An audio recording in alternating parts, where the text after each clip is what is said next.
Assalamualaikum warahmatullahi wabarakatuh. Halo semuanya, perkenalkan nama saya Septiana Ayu Puspita, NIM C141900044 dari Departemen Budidaya Perairan. Pada kesempatan kali ini saya akan menjelaskan materi praktikum fisiologi reproduksi organisme akuatik dari pertemuan 2 hingga pertemuan 11. Untuk lebih jelasnya, let's see. Ciri seksual primer dapat dilihat dari kelamin. Ikan nila jantan memiliki dua lubang, yaitu lubang anus sebagai lubang keluarnya feses dan lubang urogenital sebagai lubang keluarnya urin dan sperma. Sedangkan ikan nila betina memiliki tiga lubang kelamin, yaitu lubang anus sebagai keluarnya feses, lubang genital sebagai keluarnya sel telur, dan lubang urin. Ciri seksual sekunder ikan nila yaitu ikan nila betina memiliki ukuran tubuh lebih kecil dengan warna yang lebih terang dibandingkan ikan jantan. Sedangkan ikan nila jantan memiliki warna lebih gelap dan lebih besar. Organ reproduksi ikan nila. Untuk mengetahui organ reproduksi ikan nila dilakukan pembedahan terlebih dahulu. Ikan nila jantan memiliki organ reproduksi testis, sedangkan ikan nila betina memiliki organ reproduksi ovarium. Ikan nila yang digunakan merupakan ikan nila betina sehingga organ reproduksinya berupa ovarium.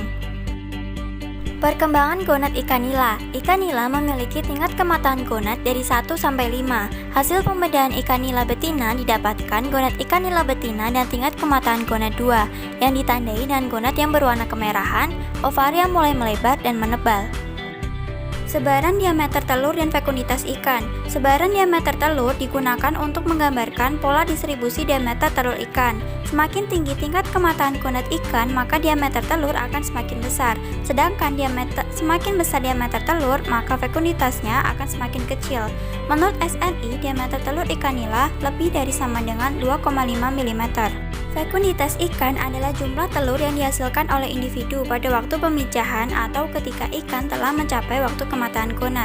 Fekunditas ikan nila pada TKG 4 berkisar 1636,603 sampai 5068,739. Fekunditas ikan dapat dihitung dengan metode gravimetri, di mana fekunditas ikan sama dengan berat gonad total dibagi berat gonad contoh dikalikan jumlah telur.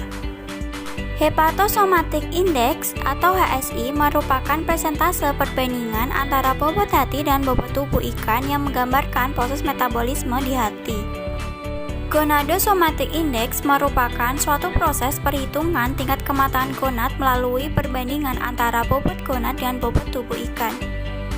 Untuk menghitung nilai HSI dan GSI ikan nila dilakukan penimbangan berat total tubuh ikan nila. Ikan nila kemudian dibedah dan diambil hati serta gonadnya.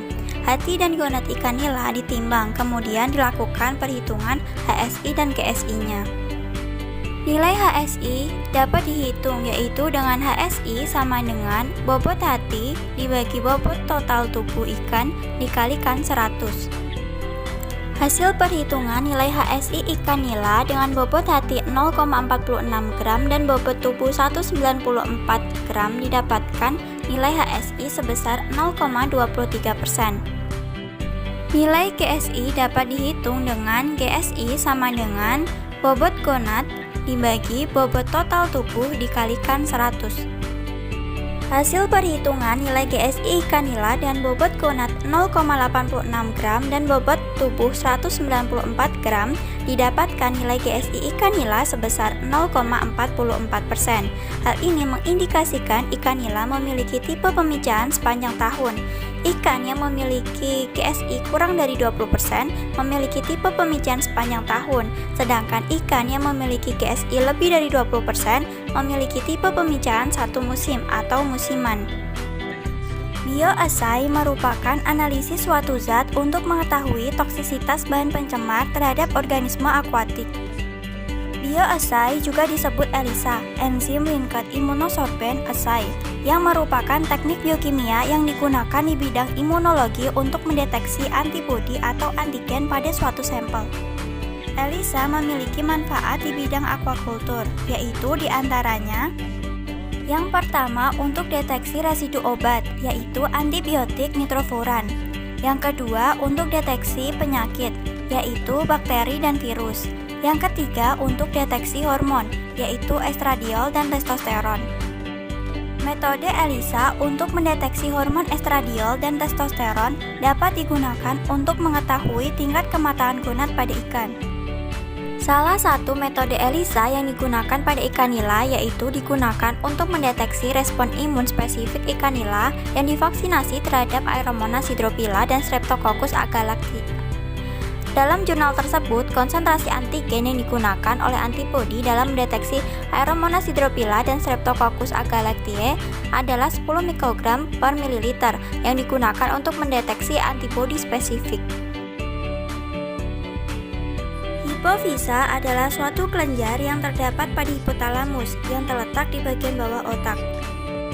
Hipofisasi adalah proses penyuntikan suspensi kelenjar hipofisa kepada ikan yang akan dikembangbiakan. Hipofisa pada ikan dilakukan karena kelenjar hipofisa ikan mengandung gonadotropin semacam LH, yang mana hormon ini akan merangsang ovarium untuk mempercepat ovulasi, sehingga mempercepat terjadinya pemijahan atau ovulasi pada ikan. Demikian juga pada ikan jantan, akan merangsang spermiasi. Pengambilan kelenjar hipofisa ikan nila, yaitu dilakukan dengan memotong kepala ikan nila, kemudian potong atas kepala ikan nila ke arah horizontal. Hipofisa terletak di dekat otak ikan. Setelah itu, ambil hipofisa untuk hipofisasi. Pada proses hipofisasi, perbandingan berat badan ikan resipien dengan ikan donor adalah 1:1,5. Induksi hormon. Hormon adalah zat kimia yang dihasilkan oleh kelenjar endokrin atau kelenjar buntu yang mempunyai efek tertentu pada aktivitas organ-organ lain dalam tubuh.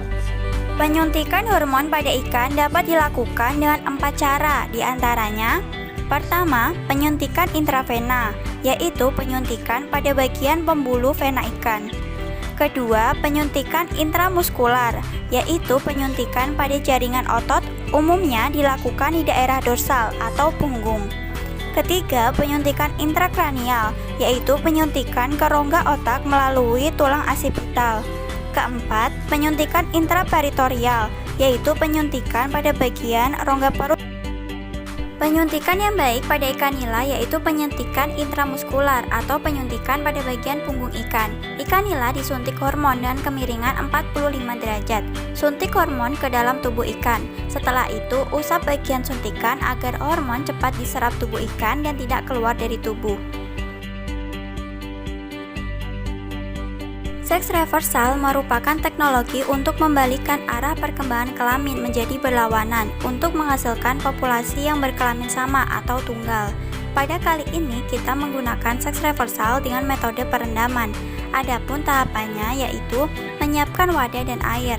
Setelah itu siapkan 17 alfa-metil testosteron yang telah dilarutkan ke dalam alkohol terlebih dahulu. Setelah itu masukkan ke dalam air yang telah disiapkan. Lalu masukkan ikan ke dalam wadah tersebut yang telah dicampur cairan 17 alfa-metil testosteron tersebut.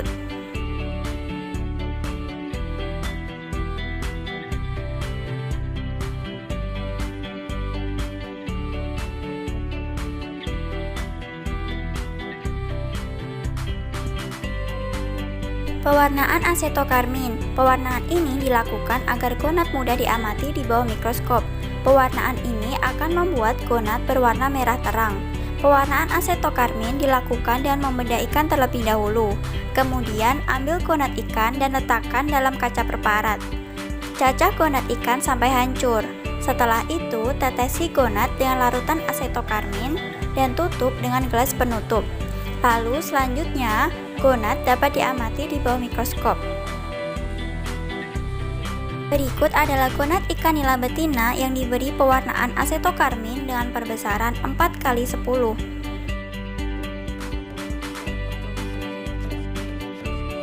Reservasi sperma merupakan proses pengawetan sel sperma pada makhluk hidup.